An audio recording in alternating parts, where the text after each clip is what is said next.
చేయి వేయకము, అతనిని ఏమీ చేయకము. ఏం తీయలేదు కనుక చెప్పాలి ఏం తీయలేదు కనుక చెప్పాలా ఆడ కోటేసి నాకే చూడట్లేదు చెప్పాలా. ఇది పెద్ద సంఘం కాదు. నేను మెలకు చూస్తున్నట్టు ఉండడానికి. మీరందరూ చిన్న సంఘమే. స్తోత్రం చెప్పండి ఒకసారి. హల్లెలూయా. ఏమి తీయడానికి? వెను తీయలేదు, మారు మాట పలకలేదు. కనుక దేవుడే స్టేట్మెంట్ ఇస్తా ఉన్నాడు. ఏమని? నువ్వు దేవునికి భయపడువాడు అని. ఇందువలన నాకు కనపడుచున్నది. కోట చప్పట్లు ఒకసారి. నువ్వు పరీక్ష పెడితే నెగ్గావు. నీ కుమారుని వేయడానికి నువ్వు ఎంతగానో ఇష్టపడుతున్నా నీ కుమారుని వేయడానికి నిన్ను తీయలేదు కనుక ఇందువలన నాకు కనపడుచున్నది. కోట చప్పట్లు ఒకసారి. ఇది నీ విశ్వాసం అబ్రహామా. హల్లెలూయా, హల్లెలూయా, హల్లెలూయా. నీకు కత్తి లాంటి శోధనలు రావచ్చు, నరికే శోధనలు రావచ్చు, నిన్ను మాటలతో కృంగదీయచ్చు, నిన్ను దూషణకరంగా మాట్లాడచ్చు. చేతగాని దానిగా నిన్ను తీసేసి మాట్లాడుతున్నప్పటికీ నా దేవుడు అబ్రహాముకు సెలవిచ్చినట్లుగా అబ్రహాముకు చప్పట్లు కొట్టు. హల్లెలూయా.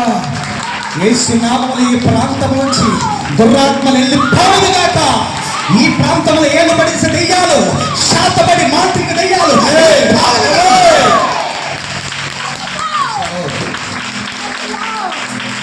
ఆమేన్.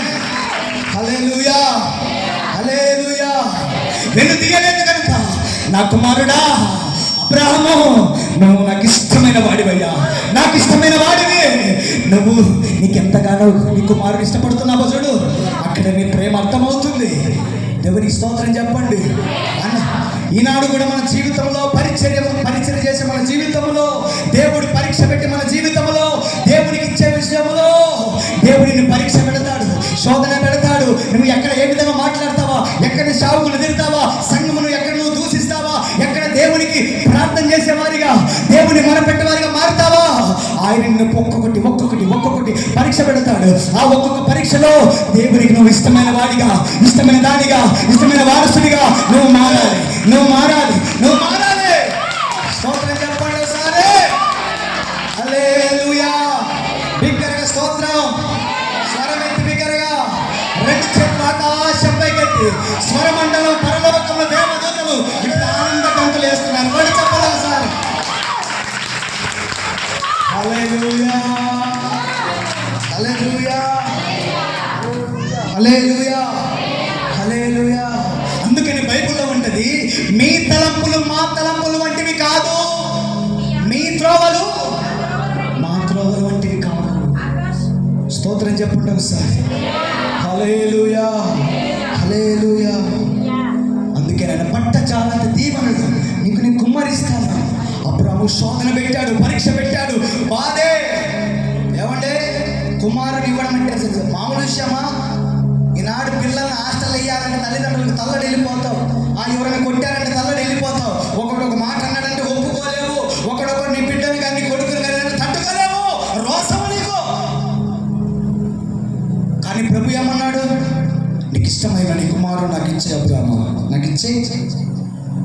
స్తోత్రం చెప్పండి ఒకసారి. హల్లెలూయా, హల్లెలూయా. ఎందుకు వెనదీస్తున్నావు నువ్వు? దేవునికి దూరంగా ఎందుకు బ్రతుకుతున్నారు? దేవుని పరీక్ష పెడుతున్నాడు, శోధనలకు గురి చేస్తున్నాడు. ఒకటి నేను చెప్పేది ఏంటంటే, సాతానుడు తెలియకుండా మన కుటుంబాన్ని వాడతాడు. దేవుడు మనల్ని పరీక్ష పెడతాడు. ఆ టైం చప్పట్లు కొట్టడం ఒకసారి. Simple tricks. స్తోత్ర. సాతాను గాడు మన కుటుంబాన్ని వాడతాడు. చెప్పండి, మన కుటుంబాన్ని వాడతాడు. దేవుడు ఆ టైంలో మనం ఎలాగున్నామో, దేవునికి ఇష్టం ఉన్నామా లేదా అని పరీక్ష పెడతాడు. అలాంటి పరీక్ష అబ్రహాము జీవితంలో ఎదురైంది. స్తోత్రం చెప్పండి ఒకసారి. హల్లెలూయా. ఎంత శ్రమ వచ్చినప్పటికీ, ఎంత బాధ వచ్చినప్పటికీ, ఎంత ఏడుపు వచ్చినప్పటికీ అబ్రహాము తొలగిపోలేదు, తన భక్తిని నాశనం చేసుకోలేదు. ఏమి దేవుడా నా కుమారుని ఎందుకు అడుగుతున్నావని దూషించలేదు. స్తోత్రం చెప్పండి. హల్లెలూయా. వాస్తవానికి అయితే దేవుడి మీద కోపడాలా? ఏంటి మేము దేవుడు అయ్యా నువ్వు? నా కొడుకుని తీసుకుంటావా? ఇచ్చినట్టు ఇచ్చి ఏమంటావా? ఏం దేవుడు అసలు నువ్వు అని దూషించవచ్చు. కానీ అబ్రాహాము విశ్వాసం చాలా గొప్పది. దేవునికి ఇష్టమైన వాడు దేవుని మాట చుట్టూ లోపడ్డాడు అంతే. నువ్వు లోపడుతున్నావా? లోపడుతున్నారా? దేవుని ప్రార్థన విషయంలో, దేవుని అడిగే విషయంలో, ప్రార్థనకు వచ్చే విషయంలో మొర పెడుతున్నావా? ఆలోచనలు మారాయా? పద్ధతులు మారాయా? క్రియలు మారాయా? తలంపులు మారాయా? పాపం మారాయా? స్తోత్రం చెప్పండి. హల్లెలూయా. చేయరాని వారం చేసి, చేయరాని పాపం చేసి వచ్చి కూర్చో, ప్రభువు నన్ను దీవించు, ఆశీర్వదించండి. ఎలాగ బిడ్డ? ఎలాగా? నెవర్. స్తోత్రం చెప్పండి. హల్లెలూయా. అందుకనే బైబిల్లో ఉంటుంది, మాలాకి గ్రంథము 3వ అధ్యాయం 10వ వచనం చూద్దాం. దేవుడు నా మందిరములో ఆహారం ఉండునట్లు 10వ భాగమంతయు తీసుకొని రండి. దేవునికి స్తోత్రం చెప్పండి. హల్లెలూయా. ఇది కూడా ఒక పాయింటే. నేను దేవుడిని ఆశీర్వదించాలి, దీవించాలి, దేవుడిని ఉన్నతమైన స్థితిలో పెట్టాలంటే దేవుని ఇచ్చే విషయంలో ముందుగా వెళ్ళాలంట. దేవుని స్తోత్రం చెప్పండి. హల్లెలూయా. హాస్పిటల్ పెట్టడానికి లక్షలు ఖర్చు పెడతాం, స్కానింగ్లకు పెడతాం, వందలు పెడతాం, ఇంత అయిపోయినాక డబ్బాలు పెడతాం. 100 రూపాయలు కానికిచ్చి 100 మాటలు మాట్లాడటం ఏమన్నా మాటేనా? స్తోత్రం చెప్పండి ఒకసారి. హల్లెలూయా. ఈనాడు కూడా చాలా మంది చేసేది తక్కువ, మాటలు ఎక్కువ. ఏంటండి? ప్రభుత్వ ఆటలా? నీకు ఏదైనా శోధన వచ్చిన, బాధ వస్తే ఎంత లక్షలు ఖర్చు పెట్టడానికి సిద్ధంగా ఉంటావు. హాస్పిటల్ కాదు, వాడి బాబు లాంటి కూడా తీసుకొచ్చి పెడతావు. డబ్బులు కదా, నీ రోగం కదా. అది దేవునికి ఏమంటే ఎందుకు ఇవ్వాలి? ఎందుకు చేయాలి? ఏమండి, మీరిచ్చే కానుకలతోటి వాస్తవానికైతే ఇది నడవట్లేదు. ఇది నిజం, ఇది ట్రూత్, ఇది నేను సత్యం చెప్తలేదు. మీరిచ్చే కానుక ఆదివారం కూడా మాకు సరిపో.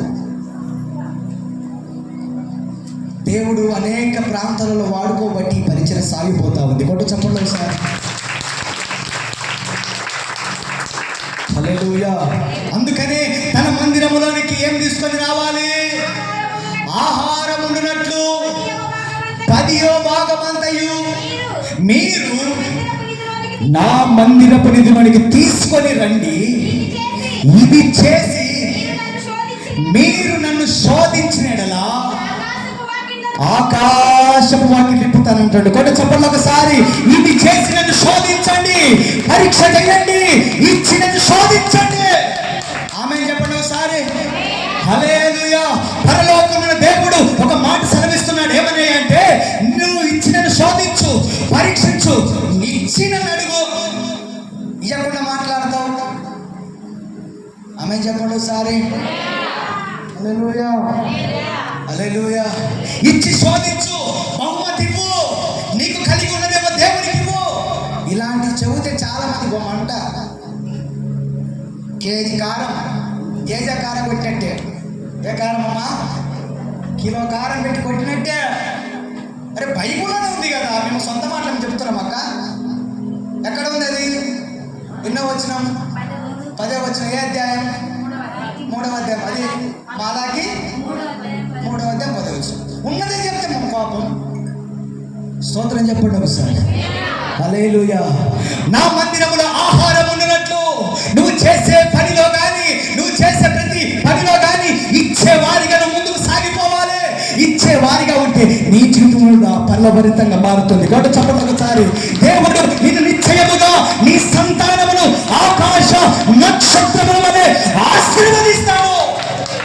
ఆమేన్. స్తోత్రం చెప్పండి. 2 చేతులు పైకెత్తి. హల్లెలూయా. ఆశీర్వదిస్తాడు, దీవిస్తాడు. ఇచ్చి నన్ను శోధించు, నన్ను పరీక్ష పెట్టు. నేను నిన్ను కాదు, నేను పరీక్ష పెట్టు. దేవునే పెట్టాలంట మనం. ఆమేన్. హల్లెలూయా. ఎంతకాలం బిగపడుతున్నావు?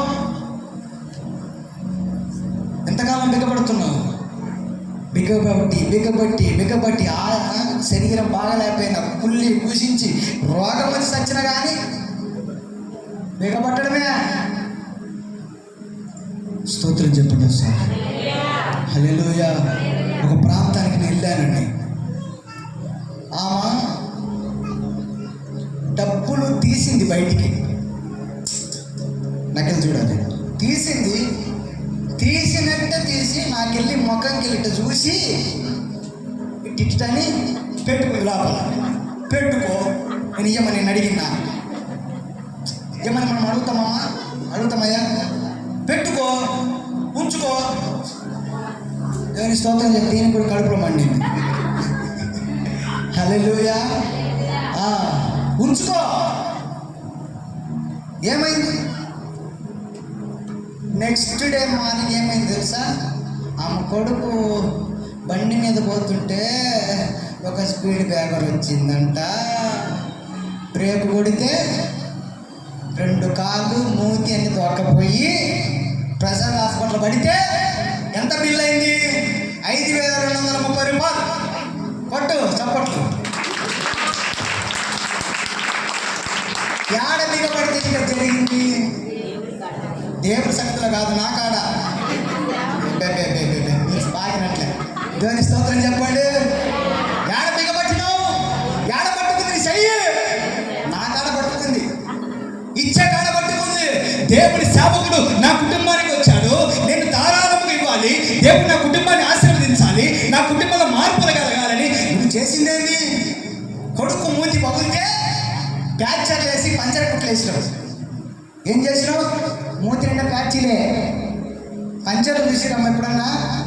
నీకు చెప్తా ఎలాంటి అంటే, మనకి ఇల్లు ఉంటుంది, ఏది కొట్టం, సపోజ్ పట్ట ఉందనుకో పైన, ఇంటి పైన, దానికి పొక్కలు ఎలాగున్నాయో వాడు మూతి ఎలాగుంది, వాడి మోకాలు చిప్పులు పగిలినాయి.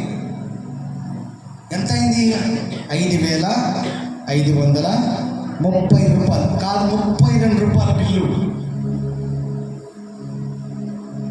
చూడు, దేవుని పాపం రాదా? ఏంటండి ఇది? ఇలాంటి ఆలోచనలు పెట్టుకుంటారా ఇచ్చేటప్పుడు? దేవునికి స్తోత్రం. నా మందిరములో ఆహారం ఉండినట్లు 10వ భాగమయు మీరు సమర్పించుకోండి, ఇచ్చి నన్ను శోధించండి, నేను ఆకాశపు వాకిలి నింపుతాను. కొన్ని చెప్పలు ఒకసారి. పరలోకమున్న దేవుడు, మన దేవుడు నిన్ను ఆశీర్వదించడానికి, నిన్ను దీవించడానికి ఆ పరబంధనాన్ని విడిచి భూమికి తెచ్చి నిన్ను మానవుడిగా సృజించి నిన్ను నూతనమైన వారిగా మారుస్తాడు. కొన్ని చెప్పలు ఒకసారి. హల్లెలూయా, హల్లెలూయా, హల్లెలూయా, హల్లెలూయా. మనం ఇవ్వకుండా మనకిష్టమైన త్రోవలు నడుస్తామంట, మనకిష్టం వచ్చినట్టు బ్రతుకుతా ఉంటామంట. ఏమి ఇద్దామలే, ఏమి చేద్దామలే, ఇవ్వాలనా? స్తోత్రం చెప్పండి.